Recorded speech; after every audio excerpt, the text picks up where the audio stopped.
A deal that's making Israel nervous. A work schedule that China is literally banned. Russian ships in Indian waters. A computer that costs less than your phone. And a train that'll hit 320. 5 stories, one thread. They're all about who's moving fast and who's getting left behind. Let's get into it. Good morning. Welcome to Top of the Morning by Mint. I'm your host, Nelson John. This is your smart daily briefing on what matters. We cut through the noise so you start your day informed and ahead. It's Wednesday, November 19th. Let's get started.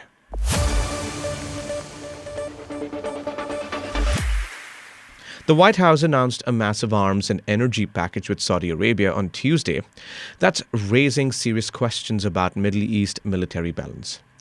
Crown Prince Mohammed bin Salman walked away with deals for advanced F-35 fighter jets, around 300 American tanks, and a civil nuclear energy agreement.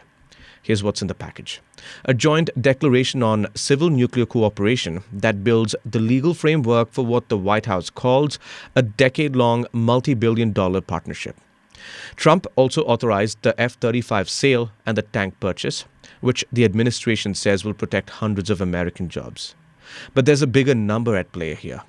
The Crown Prince announced Saudi Arabia will raise its total investment commitments in the U.S. to nearly $1 trillion. These deals extend from Trump's May visit to Riyadh, which brought $600 billion in Saudi commitments. The two countries also signed an AI memorandum giving Saudi Arabia access to top-tier American systems while keeping U.S. technology protected. Now, here's where it gets complicated. Israel's Air Force submitted a formal objection to the F-35 sale, warning that its regional air superiority could be eroded. Israel currently operates 45 F-35s with 30 more on order and remains the only Middle Eastern country with the stealth fighter. The Israeli military presented this position to lawmakers on Sunday. The concern, isn't new. Israel has worked to block F-35 sales to Turkey and the UAE in the past, anxious to preserve what it calls qualitative military edge. There are also worries in American intelligence circles that sensitive F-35 technology could reach China. The timing matters. This is Crown Prince Mohammed's first White House visit since the 2018 murder of journalist Jamal Khashoggi by Saudi agents, briefly appended U.S.-Saudi relations. Congressional scrutiny remains a hurdle.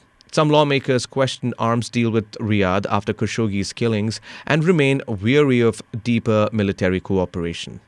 If the sale goes through, delivery would take at least 7 years. Saudi Arabia has wanted the F-35 for years as it modernizes its air force against threats from Iran.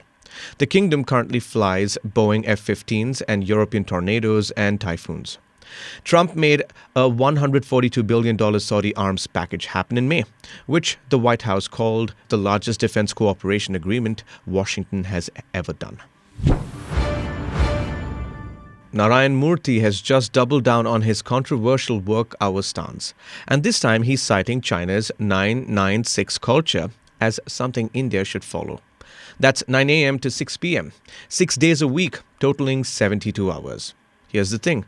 China's Supreme People's Court ruled that schedule illegal back in 2021 for violating labor laws that cap work weeks at 44 hours.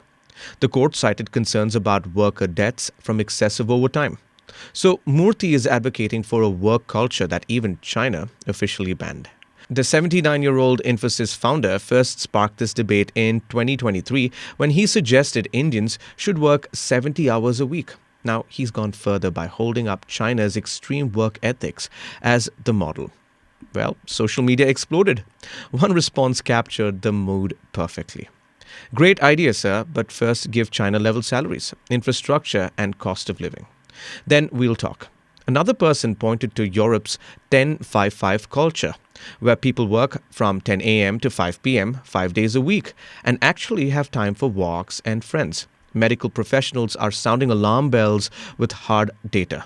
A meta-analysis of 25 studies involving 26,916 participants found burnout increases cardiovascular disease risk by 21%. For those in the highest burnout category, that risk jumps to 79%. Working 55 hours or more per week is linked to elevated blood pressure and increased heart rate. Among healthcare workers, those working around 60 hours per week had doubled the risk of burnout. At 74 hours, that risk tripled. At 84 hours and above, it quadrupled. The mechanism is brutal. Long hours lead to sleep deprivation, keeping your body in permanent stress mode. Russia is pitching India on something ambitious: shipbuilding and ship repair clusters in Mumbai or China with Russian participation. Nikolai Patrushev, aide to Russia's president and chairman of Russia's Maritime Board, floated the idea during high-level talks in New Delhi. What this means is that large-scale facilities for ship construction and repair backed by Russian technology and design. Patrushev says Russia can bring existing ship designs or develop new ones for fishing, passenger vessels, auxiliary ships, and even ice-class ships where Russia has deep expertise. He also mentioned green shipbuilding as an opportunity. Now, why does this matter? India has a booming coastline and big ambitions in domestic shipbuilding. This deal could accelerate infrastructure development in major port cities. Russia could provide technology transfer through research centers like Krylov State Research Center in St. Petersburg, potentially lowering costs. Mumbai and Chennai are already major maritime nodes. Adding shipbuilding clusters there means jobs, investments, and a reshaping of India's position in the global shipbuilding value chain. Karnataka just launched Kio, an open-sourced AI-capable personal computing priced at 18,999 rupees. Karnataka's Chief Minister Siddaramaiah unveiled it at the Bangalore Tech Summit on Tuesday. The device runs on an indigenous RISC-V processor made by a Bangalore semiconductor company and features an on-device AI core that works offline. State IT/BT Minister Priyank Kharge called it India's most affordable artificial intelligence personal computer. The collaboration between Karnataka's electronics department and Kionis has already caught attention. Infosys co-founder Chris Gopalakrishnan and Biocon chief Kiran Mazumdar-Shaw placed orders to sponsor units for schools across the state. Here's why it matters. Only 15% of Karnataka's households own a computer, compared to less than 10% nationally. More than 60% of Indian students have reported difficulty participating in digital classes because they lack a suitable device. Pre-orders opened on Tuesday on the Kionis website. The government now plans to lower the price further once component costs stabilize. India's first bullet train will begin operations on the Ahmedabad-Vapi stretch by August 2027, covering 100 kilometers.